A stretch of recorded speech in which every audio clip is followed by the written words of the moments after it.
பிரைஸ்லார்ட் கர்த்தருடைய நாமத்துக்கு மகிமை உண்டாவதாக. இந்த இடம் பார்த்தீங்கன்னா கோயம்புத்தூர் காரூனியா பெதஸ்தா. நான் வந்திருக்கேன். ஆனாலும் எங்கே போனாலும் இந்த வாரம் வரும்போது கரெக்டாக எனக்கு வீடியோ போடணும்னு தோணிடும்.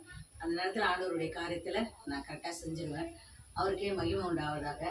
இந்த வாரத்தில் கொடுக்கப்பட்ட வசனம் பார்த்தீங்கன்னா பிலிப்பியர் 4:4 சந்தோஷமாக இருங்கள், சந்தோஷமாக இருங்கள், எப்பொழுதுமே சந்தோஷமாக இருங்கள் என்று சொல்லி அப்போஸ்தலன் பவுல் சொல்கிறார்.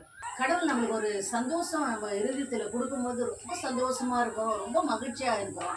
அந்த இருதயம் பார்த்தீங்கன்னா களி கூர்ந்து நம்மளை மகிழ வைக்கிற ஒரு இருதயமாக இருக்கிறது.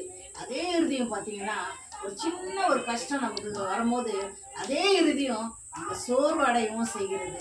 அருமையானவர்களை இந்த நாளில் கூட பிலிப்பியர் 4:4 சொல்லியிருக்கிற அப்போஸ்தலர் சொல்லியிருக்கிறது போல அப்போஸ்தலர் பவுல் அழகாக சொல்கிறார், சந்தோஷமா இருங்கள், சந்தோஷமா இருங்கள், மறுபடியும் உங்களுக்கு சொல்கிறேன் சந்தோஷமா இருங்கள் என்று சொல்லி. அவர் துக்கமா இருந்தாலும் கூட சந்தோஷமா இருக்கிறோம் என்று சொல்லி மக்களுக்கு அதை எடுத்து காட்டி இருக்கிறார். இதை பார்க்குற அநேக மக்களும் அநேக குடும்பங்களும் இதை பார்த்து நீங்கள் எந்த சூழ்நிலை இருந்தாலும் நீங்கள் சந்தோஷமாக இருக்கும்படி நான் இந்த யூடியூப் மூலமாக நான் பேசுகிறது உங்களுக்கு பிரயோஜனமாக இருக்கட்டும். கர்த்தர் தாமே இந்த வசனத்தை ஆசீர்வதிப்பாரா.